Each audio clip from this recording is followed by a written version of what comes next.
Alright, so a lot of people have been asking me to explain my goblin story a little bit. I wrote it down and I've gone through it a couple times, so it's not like anything like too extravagant. I'm no writer by no means, but I did have the opportunity to witness something that I don't think a lot of people have ever witnessed, and you can call me crazy or whatever you want to do, but when I was younger, I had this experience. Yeah, this kind of relates to like Hellier, if anybody's seen that, and things of that nature, like paranormal and just out there, I guess, really. I don't really know how to explain it, but anyways, so I want to read this from my phone. Yeah, gonna read it from my phone because it's the only place I have it written down at. Alright. I call this Shopville Goblins. When I was 6 years old, my parents got divorced. My dad continued to live in the house I was brought home to from birth for about another year. My mother and I, on the other hand, bounced between family members for a good while until she could establish enough money to rent a home. So me and my mom, we kind of bounced around for a good while in between like my aunts and everything, and rental places and everything like that, until we could have enough money to, well, my mom work and have enough money to provide me with a home as a small kid. At the time, she worked at a bank in town, and one of the ladies that she worked with just so happened to own some property with an old farmhouse. She said she would rent it to us. I know the lady's name, but I'm not going to mention it because I don't like to get into people's personal space that much because I don't know them. Anyways, their name's kind of big around this town. Somerset, Kentucky, for those of you that don't know. The first time we walked into the house, I got this creepy vibe, like it was haunted or something, but didn't pay too much attention because it was nice to have a home again and not living with my aunt. My bed was upstairs in an attic type bedroom where the ceiling comes down at an angle, has like a little flat spot, but for the most part there's only like 2 foot of wall space before the ceiling starts to go up. That's kind of the old farmhouse style. It was like 20s, 30s style. Only place to put a bed was right in front of the window facing the road. I slept up there for a few nights, but like any kid about 6 years old, and being in a divorce situation, I was scared and had a few bad dreams. After complaining enough to my mom, and too many nights sleeping on the living room couch, I convinced her to move my bed downstairs in what used to be a dining room, or some kind of small living room. In the corner of the room was a closet door, about 3 foot wide, that led to the cellar. Not much better than what was upstairs, but I was on the same ground level as my mom, and at that time was much better than with all the dead ladybugs in the attic. This time my bed was placed in front of the window that overlooked the gravel driveway, the road, a dip into the field, and old barn and tree line. So I'll try to explain this a little better, like the layout of the house. The road cuts through here, and then the house sits on the side of the road, and then to the left of the house it was a little gravel driveway, and there was this big antenna, and it kind of dipped down into this big field, and on the other side of the field there was this barn, and to the right side of the barn was like this tree line that dipped over into the holler, kind of like down by the creek. Much better than was upstairs. Alright, so everything was fine for a while. Obviously, my parents had worked out a visitation rights at this time, and I was able to start staying the night with my dad again, which I really, really enjoyed because it got me away from the haunted house and near the horses, which was my true passion. And for people that know me, they know I've been involved with horses my whole life, and it's like my passion, so yeah. It's hard for me to keep track of the actual dates, the actual amount of nights, and the exact time of year. Mainly because what I'm about to describe to you was such a traumatic impact on my childlike brain. It suppressed a lot of the memories prior to all the events that occurred. So, if you can bear with me as I squash 2 or so years into a short little time together. Short little story of terror is what I have written down here, because that's how crazy I am. Alright, I call this part Sinking Winter. I think it was the winter of 1999. No, it would have been the winter of 2000. Alright. Bouncing back and forth between all the family I had, between my mom's family and my dad's family, there was probably 20 faces to see a week and 10 places to go. It really made things difficult for me to keep track of, but at the same time, created 2 different versions of myself. At my dad's house, I was this daredevil country kid that adventured into the woods behind the field where we kept our horses, jumping my four-wheeler, blowing up my army men with firecrackers beside the pond, shooting anthills with my pump-action BB gun, and doing the average destructive shit every 7-year-old does.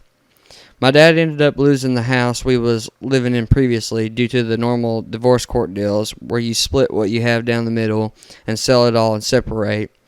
The new house was in White Lily community about 25-30 minutes out of town. I was surrounded by pine trees, soybean fields, and could ride my bike as far as I possibly could and make it back home before dark. It was like a dream come true and a place that I was very comfortable at. Tons of land to play on, a field I could hop on a horse's back and ride around all day in the field or down the road.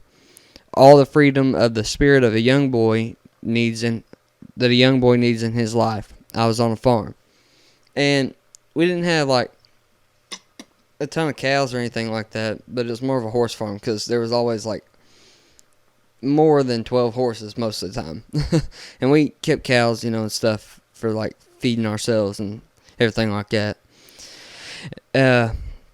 Anyhow, back to the story. And on the other side of the fence at my mom's house, it was something extremely different than a dream. The last good memory I can remember, and to be dead honest with you, it wasn't even really all that pleasant, was Christmas break when I was still 6 years old. I remember it being dusk and my mom's boyfriend John was coming over to our house to help us go get a Christmas tree. John was born and raised in the good old volunteer state of Tennessee. And at that time, that's really the only way I could describe him. He wore orange everything, dipped Copenhagen wintergreen, and was up here for free college. I liked John. He was fun to be around and would tell me stories about riding bulls and the rodeos that they would have up in Brea. But more than anything, John was a country boy, and ain't no country boy gonna pay for something that grows in the ground for free. So off we go, about 3 in the evening, me, my mom, and John, all bundled up to the gills, piling into his 80s model single-cab F-150, looking for a place to cut down a tree. We drove for a good while down the highway, the opposite direction of town, more so headed towards London, looking off the side of the highway in the clear cuts, looking for that perfect tree. There were some cedars that had potential, but none of them were full enough, let alone strong enough to hold a glass ornament. It started to get darker, and I remember returning home. Empty-handed and a bit disappointed. I think John could see it in my eyes, and he felt bad. So he suggested we go down by the barn and look for one there. He was just as clueless as me about what the woods directly to the right of the barn had, but there was some tall walnut trees with a dense patch of cedars and briars to line the bottom, something the rabbits really enjoy. With a couple flashlights and wrapped up in whatever set of coveralls we could find, we headed out towards the tree line. And it just so happened that there was an old four-wheeler trail that led over the hill into a small patch of dense, untouched cedar trees right in the center of the holler, ripe for the pickings. John took the saw, and I held the flashlight, which if y'all ever had to hold a flashlight as a kid for an adult, you never did it the right way anyhow. So I had it pointing up in the tree line and, shining at my shoes and whatever the hell, The tree line and the condensed air from my mouth in the light was way more important than what he was doing.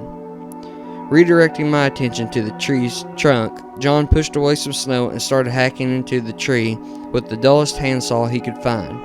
It started minute by minute getting darker. The wind sunk in and the air got a little more moist than what it was moments before. It made me uneasy as the sky turned from purple to gray to pitch black. Boom! Finally the tree fell and crept over on its side.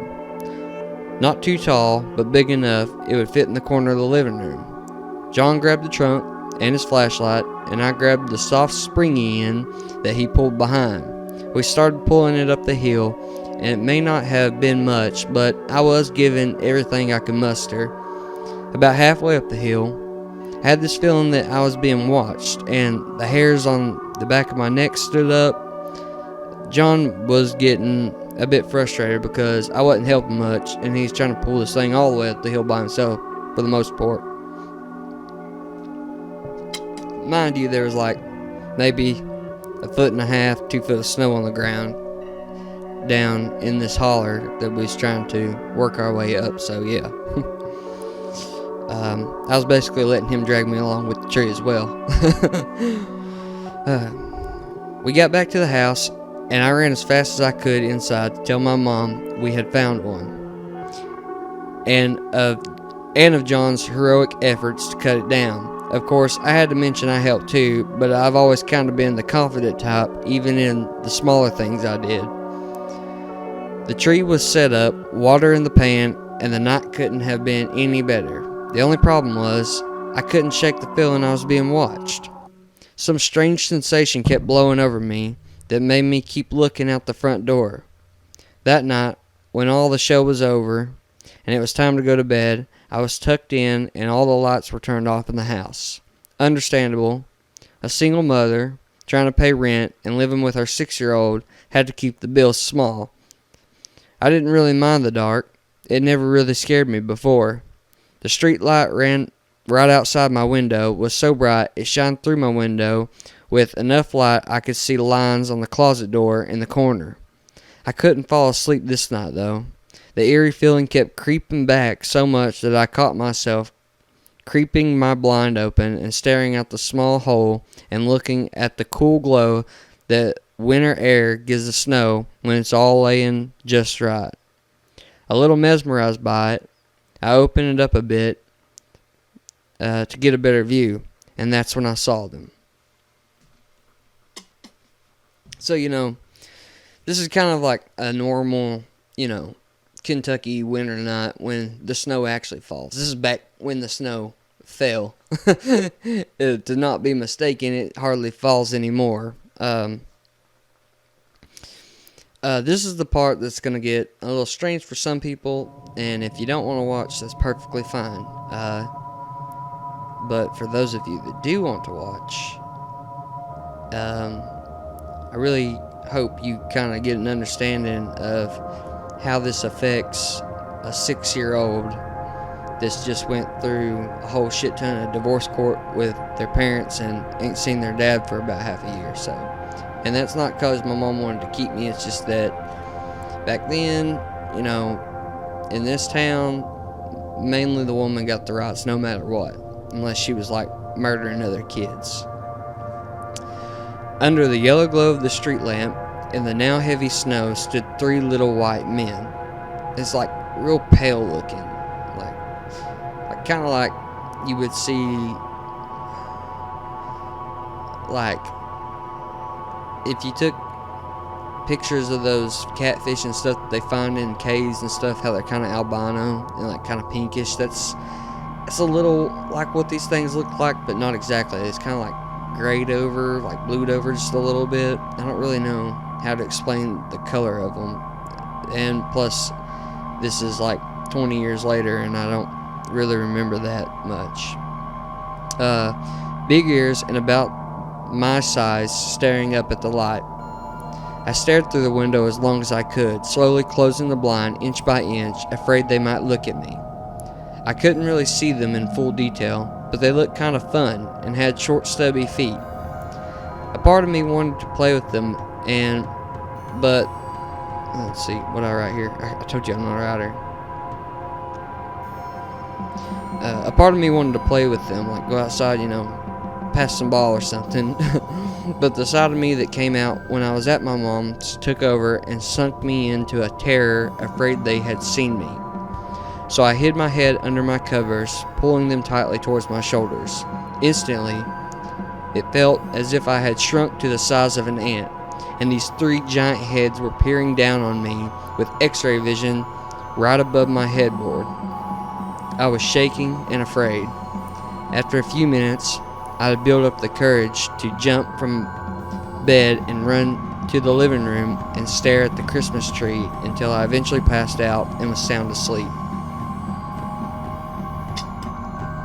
So this is like the first time I ever seen these things, these little critters, and they were short, like pale, and there's like, I'll just continue to read because I explained it. The next morning, when I woke up, my mom was fixing us breakfast, John was gone, and the sun was out, but the snow was just thick enough to play in. The only thing I could think about, though, was what I had seen the night before. I had spent plenty of time in the field at my dad's house, following horseshoe prints, turkey prints, and coon tracks into the holler. Unless I was dreaming it, there would be some tracks out in the snow from whatever was there the night before. Nothing. I was confused because what I seen felt so real. I might have tricked myself a little that there was tracks in the snow, but that was only because I was a 6-year-old boy and I had an imagination. But what I had witnessed seemed too real. Pushing it aside, though, I didn't really think too much more about it and went about my day. You're probably thinking you should have told your mom or your dad or someone, but at the time, I was kind of a loner. I enjoyed being by myself, and I didn't speak too much or cause a lot of trouble. That's when the nightmares started.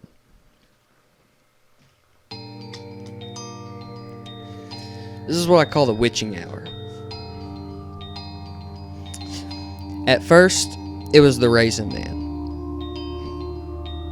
For some reason, the first real nightmares I ever started having was about this little purple-brown Raisin Man that probably came out of a cereal box in the 80s stuffed in a drawer in the kitchen of my mama's house. Me and my older cousin Brittany kept toys in there, and my mama was always babysitting kids over the years from all over town, so there was a whole mess of mismatched toys in this little drawer. There was a He-Man, Gumby, gargoyles, all kinds of stuff that kids had left over and never returned to their homes.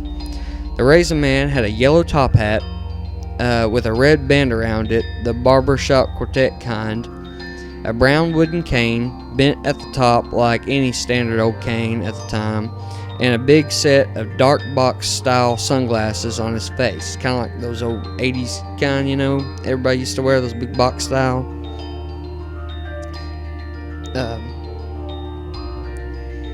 His smile stretched from one side of his face all the way down around to the other, to his lower body, and his legs were short little sticks with white socks and yellow or brown shoes. It's hard to remember his shoes. His arms the same thickness as his legs and capped with white gloves like Bugs Bunny or most Looney Tunes and Disney characters. One arm was bent and stuck to his hip, the other was stretched out a bit like he was taking a stroll and swinging the cane. So I'm sure that's not too hard to imagine for a lot of people. At night before I went to bed, I'd look out my window when the street light would start shining through the blinds, and I'd watch the barn. The little white critters would run as fast as they could in a scattered group from the tree line side of the barn, across the field and up to the street lamp. In the summertime, they would jump at the bats and the moths flying around the pole like they was trying to catch them for dinner, jumping on top of each other and over one another's shoulders. It didn't happen every night. Some nights I could occupy myself with a book or a sketch pad and fall asleep in peace. But most nights the critters would run from the barn, across the field, and to my windowsill. Each time there seemed to be more of them. They got more curious, getting closer to my window and the giant antenna pole that towered to the right of my window up the side of the house. The closer they got to me, the more scared I'd become. Every time I jerked my covers over my head and feel them beaming down at my face above the headboard. When you have night terrors like these, sometimes you don't remember falling asleep. It feels so real, and in the moment, it makes everything seem like the same instance. From covering my head to hide, to slowly pulling them down to check my own reality. As the covers started to drift downwards, I could see the light lines shining on the cellar door, but they weren't the same. They had a bend in them, and the door cast a shadow against the wall on the back side. As I pulled the covers down to my chin, revealing more of the door, there he stood, the Raisin Man, just watching me at the foot of my bed. I was instantly put into a paralyzing shock. Too scared to breathe, I held my breath as he glared at me with the giant smile. Slam! The door slung wide open. He pulled his giant black box sunglasses off, revealing these little blood-stained yellow eyes with red cores. He started twirling his cane to where it made the sound of a helicopter right above my head and overtook everything else in the room. It was like the sound just suffocated me. He would stare right through me, directly at my soul, as if he could see me for who I was and knew all the bad things I had done. He wanted to take me. He would start to laugh very loud and swing his cane faster and faster until my lungs couldn't hold it anymore, and I would scream to the top of my lungs. Slam! The door would shut and I would be encased in the darkest room with no light at all. My mom would run in, turn on the lights, and find me sitting upright, tears running down my face, and my head and clothes soaked in sweat. After a glass of water, I'd be tucked back in for round 2. The Raisin Man would reappear, or I'd be okay and fall asleep completely exhausted from what had just happened. Every nightmare wasn't the same. There was about 3 different ones, but they would reoccur almost every night, sometimes 4 or 5 times a night. It got so bad that eventually my mom gave up on trying to coax me back to sleep, and I'd finally find myself yelling for her repeatedly, standing alone in the kitchen or from my room. I had become the boy who cried wolf. She didn't believe me. Some nights, a dark giant shadow with the shape of a man would stretch down with long Slender Man-type arms and try to pull me from my bed. I was exhausted. I hated being there. And I hated that every night I was with my mom in the house, I'd find myself checking through the blinds, scared. I'd see the critters run to my window and facilitate another night of restless terror. So this happened, I'm talking almost every night I was at my mom's house.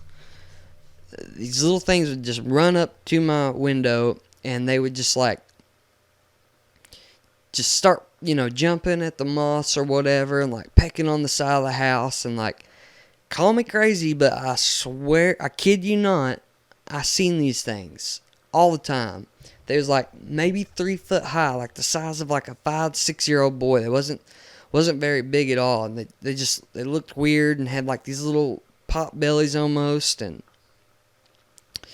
but they was just mostly torso and head. They had these big heads and these clouded over little grayish yellow eyes that glinted and reflected the street light. It's the craziest shit ever. Alright, so fast forward, I think 10 or 11 years later.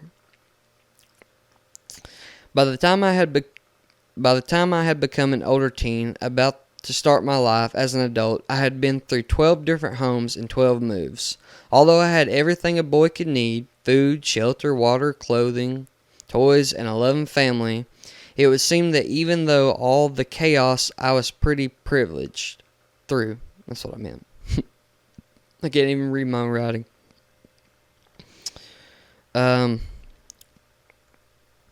But it was extremely tough on me and had definitely made its mark in my life.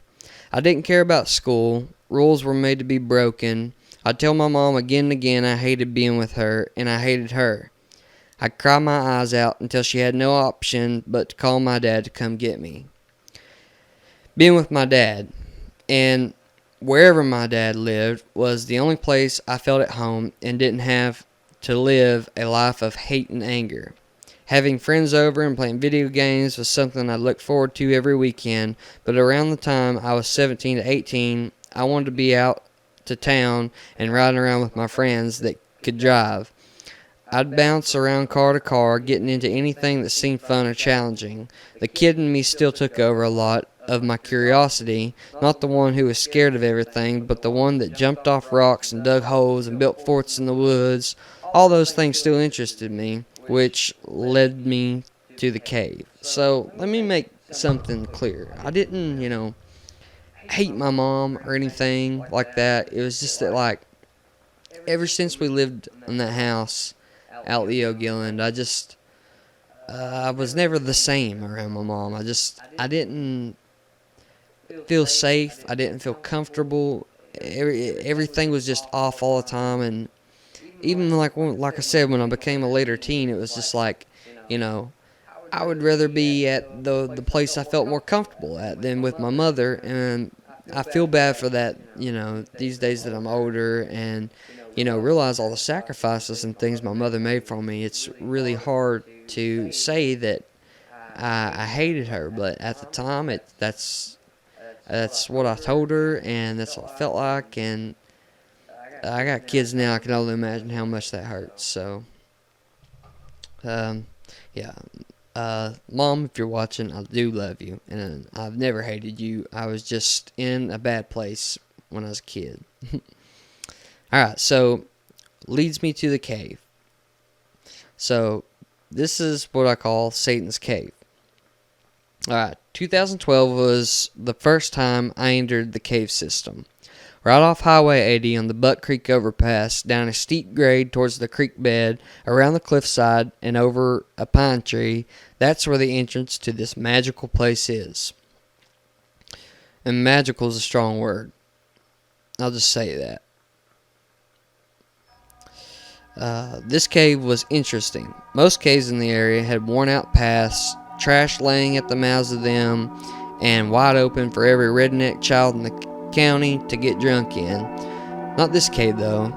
This cave has a giant steel grate about 6 foot wide, made out of 2-inch piping from top to bottom. And just before you get to it, there's a hole small enough only a child would fit through. It's barred up as well. My first initial thought would be, okay, well, maybe Fish and Game put it up, to keep bats or something from being disturbed, or to keep people out, and the lock had been cut long ago. There wasn't even no signs of that around, and I didn't really care. I just wanted to get in and explore, because exploring caves is fun as hell. Anybody that does it will tell you that. And all the other caves like out east and stuff, and like all the ones right off the road that everybody knows of, they're littered and with trash and stuff, and have spray painting all over the walls and graffiti. And don't get me wrong, this one has some graffiti in it too, but only a few people know about it, and it's extremely difficult to get to. And when you go looking for it, you can search for a good while on this hillside and not find it. I've done it a few times by myself looking for it, just completely overlooked it because it drops down, like the cliff drops off and rolls under, and that the entrance to it's underneath that shelf. So if you're not on the right side and at the right angle looking for that shelf to crawl around and get down to, you'll never see it. That's just how it is. The gate swings open and you start the descent. With a huge cavern ceiling above your head, giant stalagmites form as you go farther into the cave. You come to a point where the daylight starts to fade and the ceiling closes in. It's a steep, slippery climb to this point, but as soon as you hit the landing, you start to descend into a smaller cavern. But this time, the way down has stairs carved into it. The rich red clay that lines the hillside in the cave has stairs in it. and I haven't been in any other cave around here that has stairs in it, so that itself is kind of weird, right? A small gap and another set of stairs brings you to the overlook. The only way into it is by rope. Once you scale the slimy cave wall down to the main cavern, to the left is the altar table, and to the right is a tunnel that gets too small to stand up in. The story I was told was there was a cult group back in the late 40s, early 50s that would gather in the cavern and worship Satan, or whatever they was into at the time, and the altar table was used as a sacrificial area for whatever was deemed to be slaughtered.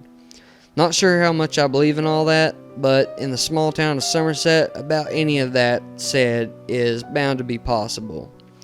After all, we did flood a whole town to make a lake.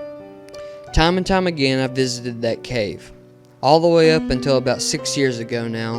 My last journey into it was not a pleasant one.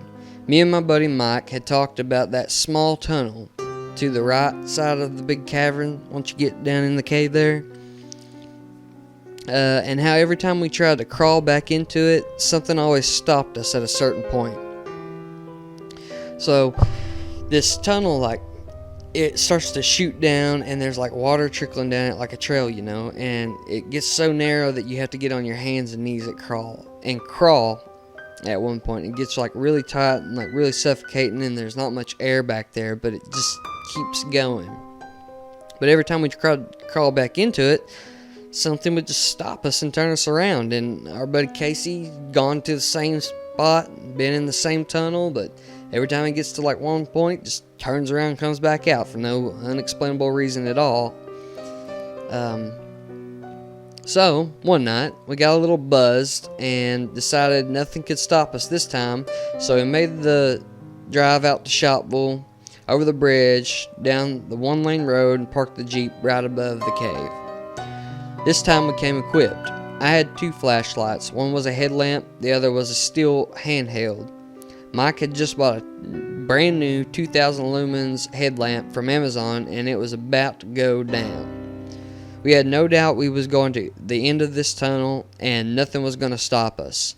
We got to the main cavern, where the altar table was, started into the tunnel, until we couldn't stand no more.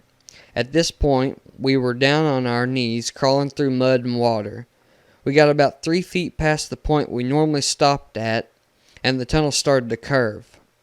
I told him I was having a hard time moving, and at that exact moment, his headlamp just shut off. It was so dark you couldn't see your hand in front of your face.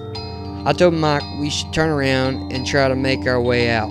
And for those of you that are like, well, dummy, you brought a headlamp and a lamp. Yeah, my headlamp wasn't charged because I was stupid, and I was drowning my handheld flashlight in the red clay, mud, and water, so it wasn't working either. So it's like pitch black. Where was I at here? Oh yeah, his light just goes right the fuck off, just like that. I told Mike we should turn around and try to make our way out to the altar room, when all of a sudden something brushed right across my back and over my head. Like, just right over.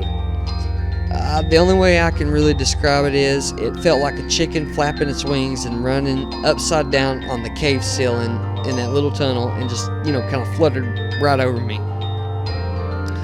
It's like the only thing I could say, and I know it sounds crazy, but that's the best way I can describe it. We panicked and made a beeline out of the cave, and as fast as we could.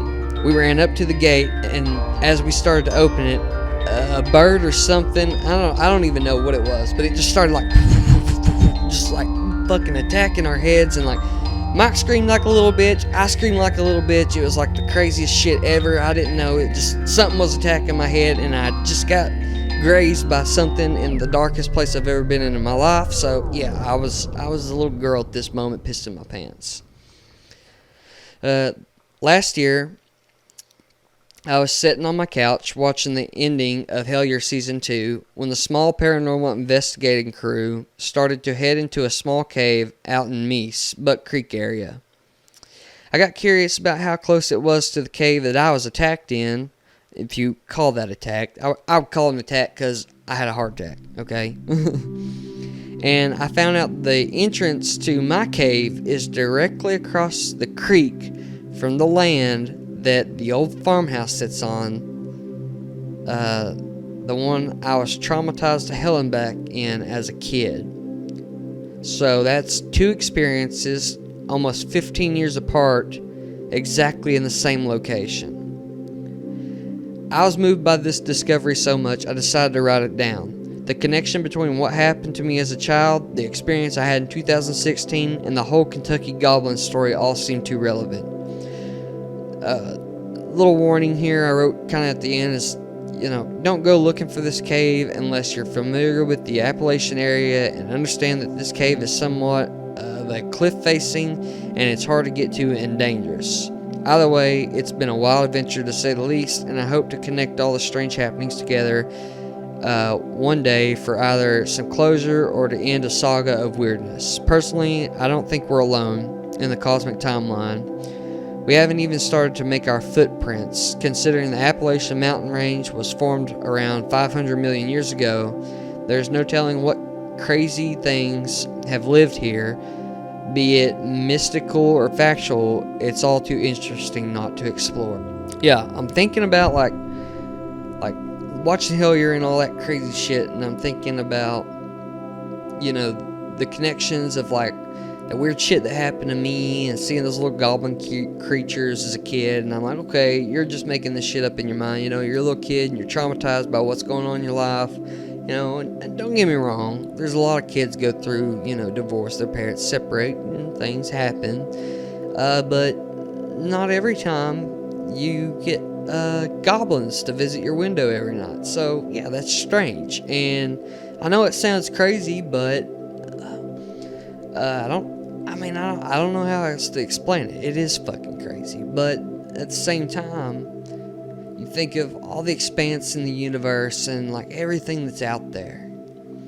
And I know there's a lot of good God-fearing Christian folk around here that wouldn't believe in this at all. But, your God is great and He's created everything. Why is He only doing one thing here in one place, in a place in a universe that's almost infinite? To say that things don't happen and planes don't cross and dimensions don't connect with each other is just crazy. And so, like, the Hellier guys,